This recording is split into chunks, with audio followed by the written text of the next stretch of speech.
D'accord Jacques, tiens-moi informé de tout comme ça je saurai comment t'aider.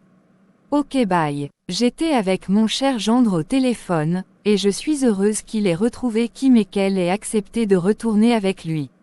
Je ne sais même pas pourquoi elle s'entête à vouloir quitter Jacques, il est un très bon parti et c'est grâce à leur mariage que mon mari et moi avons tous les privilèges dans ce pays. Aujourd'hui, je peux dire que je suis une femme accomplie, j'ai une famille et je fais partie des femmes influentes de ce pays. J'ai tellement galéré dans ma vie que, je me suis juré de ne plus redevenir pauvre, donc je passe par tous les moyens pour accéder à la gloire, et maintenant que j'y suis, Kim veut me mettre les bâtons dans les roues et à cause de qui?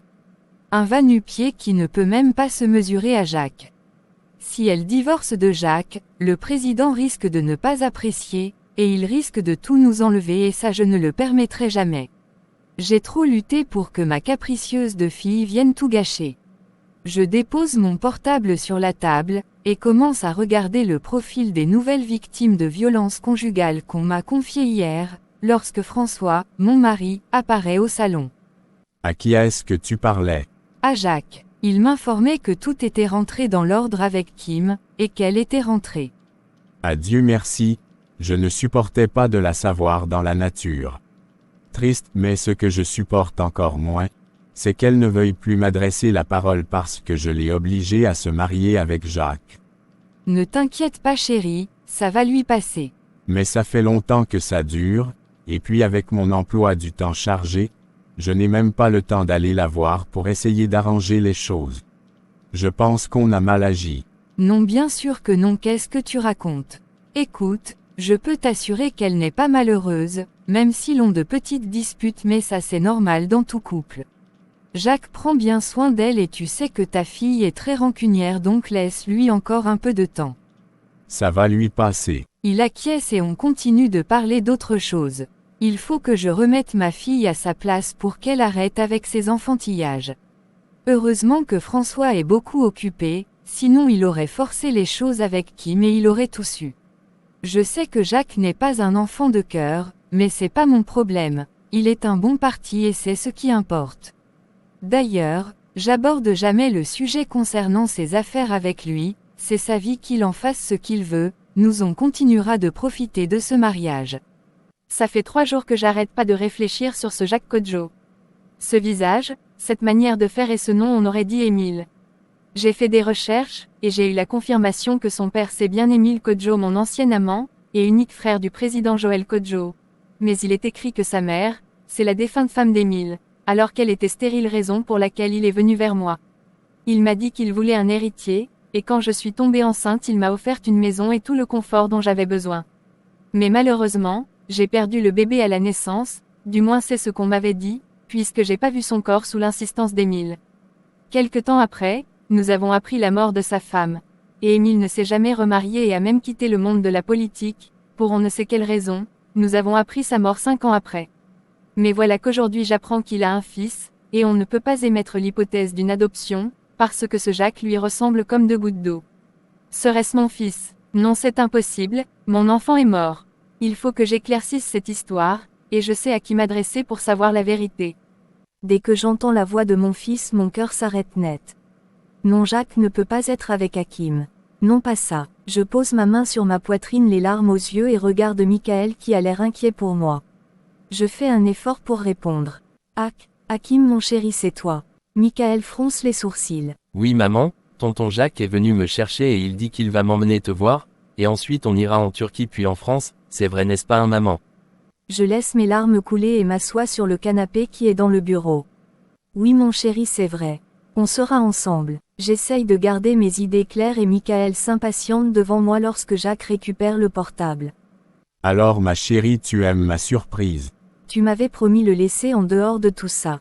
Oui mais, toi tu n'as pas tenu ta parole en couchant de nouveau avec ce sale type, et tu veux que je tienne ma parole. Tu m'as désobéi donc je fais ce que je veux, il n'est plus question maintenant. D'abord c'est moi qui commande et toi tu obéisses, n'oublie pas que ton fils est avec moi. Je te jure sur ma vie que si tu touches à un cheveu de mon fils. Le visage de Michael se décompose. Et tu as même le cran de me menacer. Je pense que là tu es en position de faiblesse, Donc tu vas te calmer et faire ce que je te dirai. Demain je viens avec ton fils pour que tu saches que je ne blague pas. Ensuite on s'en ira loin de tous. Et dis à ton Michaël de faire attention où il met les pieds. On ne sait jamais ce qui peut lui arriver. À demain. Il a raccroché avant que je ne dise quoi que ce soit. Je me laisse de nouveau tomber sur le canapé, et me mets à pleurer les mains sur mon visage. Non pas mon fils, pas Hakim. Non, Michaël est complètement perdu et n'arrête pas de me fixer me demandant ce qui n'allait pas. Kim, qu'est-ce qui se passe? Depuis quand tu as un enfant? Et où est-il? Michaël, je suis désolée. Pardonne-moi mais j'ai pas réussi à protéger notre fils, et il est maintenant entre les mains de Jacques. Quoi? Notre fils? Attends, de quoi parles-tu, Kimberly? Je lui explique tout entre les sanglots, et je vois son visage prendre plusieurs expressions. D'abord la joie, ensuite la compassion, et là maintenant c'est la colère que je perçois. Putain, mais pourquoi tu ne m'as pas dit que j'avais un fils? J'aurais pu le protéger de ce salaud bon sang. Je suis désolée, mais Jacques te faisait suivre tout le temps, et j'avais peur que s'il l'apprenait, il s'en prenne à vous. Je suis désolée, pardonne-moi. Il tourne sur lui-même ruminant des paroles en arabe, sûrement des gros mots, ensuite il se met à jouer avec son poignet, puis quand il est plus calme il revient vers moi. Et maintenant qu'est-ce qu'il veut? Il veut qu'on quitte le pays tous les trois afin de recommencer une nouvelle vie. Et tu vas le suivre? J'ai pas le choix. Il menace de te tuer et je sais qu'il en est capable. J'ai pas envie de te perdre de cette façon, je préfère donc m'éloigner de toi, puisque c'est ce qu'il veut. Mais pour le petit, je veux pas que mon fils grandisse près de ce connard. Je trouverai une solution mais s'il te plaît Michaël ne fais rien. N'interviens pas s'il te plaît. Je suis désolé mais c'est non. Tu as assez souffert comme ça Kim, tu t'es assez sacrifié pour moi et là ça suffit. Il est temps que je prenne les rênes de cette affaire. Non Michaël s'il te plaît ne fais rien, il est très dangereux, il a des relations partout et rien ne peut l'arrêter. Je t'en supplie laisse-moi faire, et je te promets de trouver une solution pour me libérer de cette histoire définitivement. Ok, je ne ferai rien maintenant, mais sache que je ne resterai pas là les bras croisés à attendre que tu reviennes. J'irai te chercher, et je te promets que ce sera un retour définitif. Je lui souris et on s'embrasse ensuite on s'assoit sur le canapé et il me pose des questions sur Hakim. Je lui montre même ses photos et je vois une lueur de fierté dans ses yeux mais aussi de la joie. Le lendemain, je tourne sur moi-même dans mon appartement en attendant l'arrivée de Jacques et Hakim. Je stresse mais, rien qu'en pensant que j'aurai mon fils près de moi ça me réconforte. Je sens la porte s'ouvrir et les vois Hakim courir vers moi. Maman.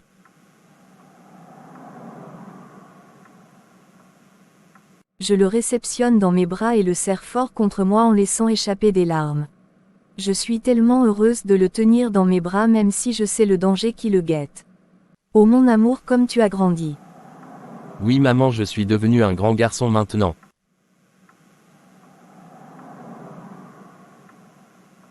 Je le serre à nouveau, ensuite je me mets à lui poser des questions notamment sur comment va Tasha. Il répond qu'elle va bien et qu'elle me passe le bonjour. J'ignore complètement Jacques, qui ne cesse de nous regarder et de manipuler son portable. Hakim était tellement épuisé par le voyage, qu'il n'a pas mis long feu à s'endormir. Je referme la chambre et retourne au salon où Jacques m'attend. Alors heureuse de retrouver ton fils. Oui mais je le préférais loin de nous, de toi en particulier. Tu devras t'habituer à nous voir ensemble, parce qu'on formera une famille dorénavant. Justement parlant de ça, Hakim n'ira pas avec nous, il restera ici avec son père. Tu penses vraiment être en mesure d'exiger quoi que ce soit? Hakim ira avec nous un trait. Dans ce cas prépare-toi à affronter Michaël, car il n'a pas l'intention de laisser partir son fils. Si tu ne lui laisses pas Hakim, attends-toi à l'avoir dans tes pattes en permanence. Moi je suis ta femme, donc je ne peux pas grande chose contre toi mais lui, je préfère que tu ne l'aies pas comme ennemi. Il est prêt à alerter la presse à scandale, pour te dénoncer comme un séquestreur, et même parler de tes histoires de drogue. Et on sait tous les deux que ton oncle va te faire passer un mauvais quart d'heure, si tu faisais la une des journaux de la mauvaise des manières. Même si ce n'est que pour une journée. Alors veux-tu vraiment empêcher Michaël d'avoir son fils près de lui? Il reste silencieux un moment puis lève les yeux sur moi me fusillant du regard. Ok mais dans ce cas on changera de destination. Parce que si tu as dit maintenant à Michaël qu'il a un fils, c'est que tu lui as sûrement dit où on partait s'installer. Donc on ira ailleurs pour éviter qu'il nous retrouve. Je ne voudrais pas être dérangé. Je ne te dirai pas non plus où on ira. Tu le découvriras quand on y sera. Ok comme tu veux. Le lendemain, j'ai appelé Michaël pour lui donner rendez-vous dans un parc d'attractions, pour qu'il vienne chercher Hakim. Bien évidemment Jacques nous y accompagne. Nous sommes donc assis sur une table pendant que Hakim fait quelques tours de manège. On est bien d'accord, tu lui remets le petit et on s'en va. Oui Jacques j'ai compris je ne suis quand même pas borné. Tu insistes de cette façon comme si tu avais peur de Michaël et que tu évites de le rencontrer. Ferme-la et va lui donner son fils. Il vient d'arriver. De toutes les façons je vous observe d'ici. Je me retourne et constate qu'il est bien là adossé sur sa voiture manipulant son portable. Sûrement pour m'appeler mais je m'avance vers lui et crie son nom pour qu'il me voie. Comment vas-tu? J'en sais rien Kim. Où est-il? Je ne dis rien et vais chercher Hakim. Une fois devant Michaël je m'abaisse devant Hakim pour lui parler. Mon amour, je te présente ton papa. C'est vrai maman, c'est mon papa. Oui et tu vas rester avec lui jusqu'à ce que je revienne de voyage. Ok. Ok maman, mais tu me rapportes des jouets hein. Oui c'est promis, mais toi promets-moi de rester sage. Croix de bois, croix de fer. Je souris timidement et colle mon petit doigt au sien. Ensuite il tombe dans les bras de son père, qui lui fait un gros câlin et va l'installer dans sa voiture avec sa valise.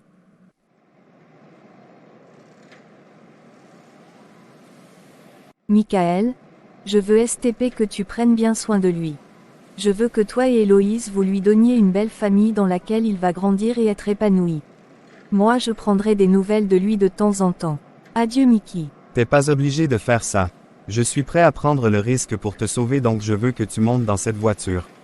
Non Michaël, je n'irai nulle part avec toi. Je t'ai déjà dit que Jacques était dangereux. Je peux te défendre Kim. Et comment? Tu as des relations plus grandes que celles d'un président ou d'un neveu de président peut-être. Dès que j'entends cette phrase j'ai envie de lui crier dessus, et lui dire que je peux lui apporter plus de sécurité, que j'ai pas peur de son imbécile de mari mais je me retiens.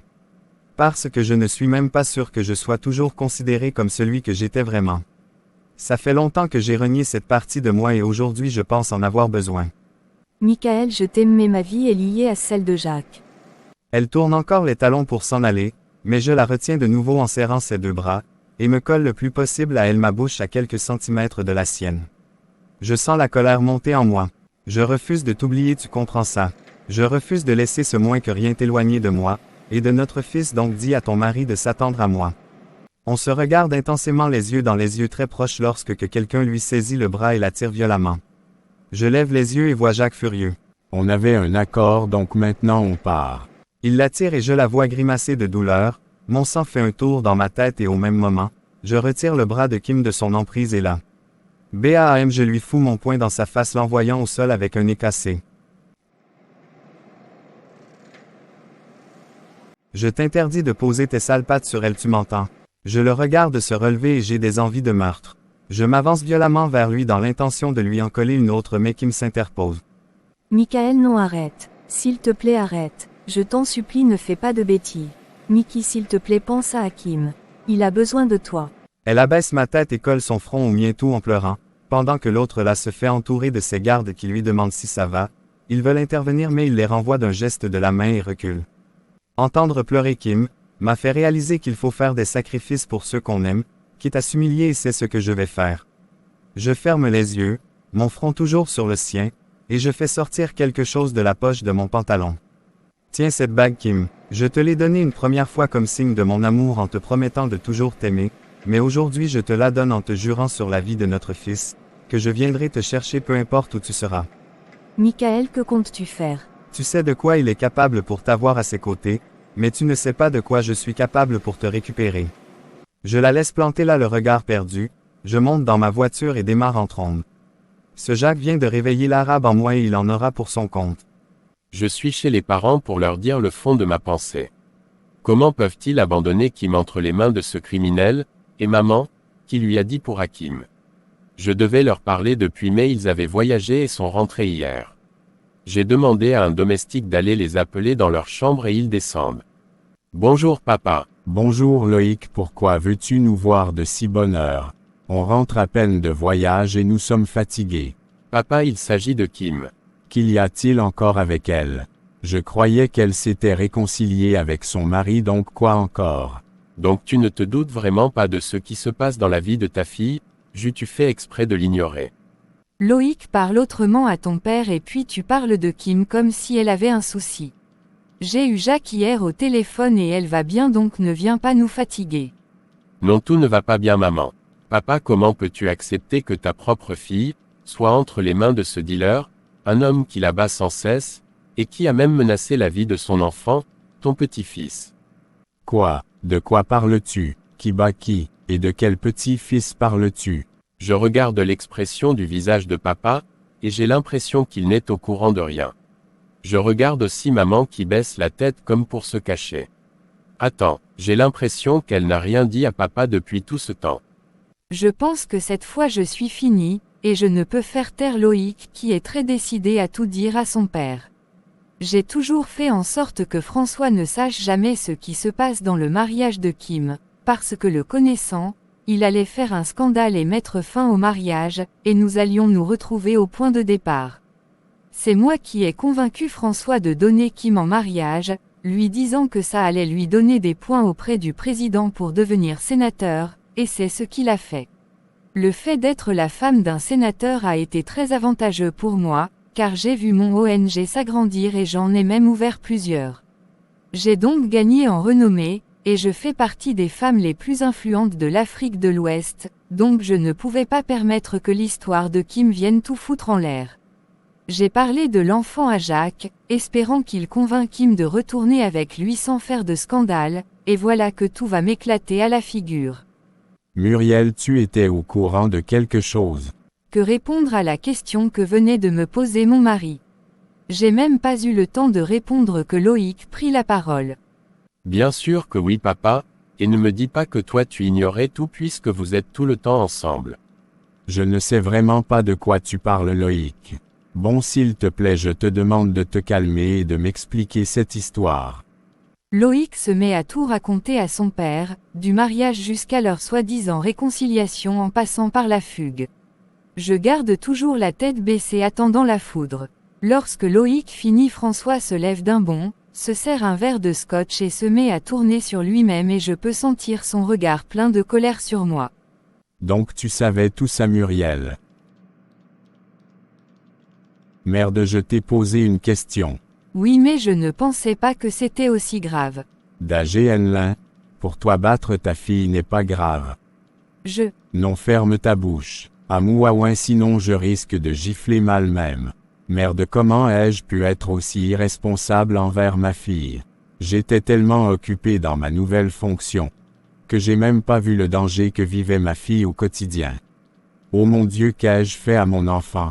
Papa, il n'est pas encore trop tard pour bien faire, tu peux toujours l'aider en faisant quelque chose. Il faut qu'on sache où ils sont. Tu sais où ils sont? Non, Jacques ne m'a rien dit et j'ai non plus pas voulu le savoir. Et puis tu en es heureuse. J'ai même envie de te gifler. Papa, STP, ce n'est pas le moment de tout ça. On doit les retrouver. Oui, tu as raison. Il faut que je parle à Joël, le président. Il sait peut-être où ils sont et il n'y a que lui pour faire entendre raison à son neveu. Tu as intérêt à ce que ma fille soit en bonne santé lorsque je la retrouverai. Il sort et me laisse là complètement inquiète de ce qui va se passer. Ça fait 2 semaines que je vis avec mon fils, et nous nous sommes habitués l'un à l'autre. Il est très vif comme moi quand j'étais petit. Sandra l'aime beaucoup et aime passer du temps avec lui. Même si ces temps-ci je la sens préoccupée, elle regarde toujours son portable comme si elle attendait un appel, mais bon, je ne pense pas que ce soit quelque chose de grave. Hakim demande toujours après Kim et à chaque fois j'invente quelque chose. Je pensais qu'ils étaient en France, mais après investigation j'ai appris qu'ils avaient changé de destination pour aller je ne sais où, et je dois dire que ça m'inquiète. J'ai donc décidé qu'avant de continuer je devrais parler de tout ça à Héloïse. D'ailleurs nous avons rendez-vous demain. Elle m'a dit qu'elle viendrait me voir à la maison parce qu'elle a quelque chose d'important à me dire, et je lui ai dit que moi aussi je voulais lui parler. Je voulais aller la trouver là-bas à New York, mais elle m'a dit qu'elle avait des affaires à régler ici, donc on allait en profiter pour se parler. Je ne sais pas ce qu'elle a à dire, mais moi je suis décidé à être franc avec elle. Elle mérite d'être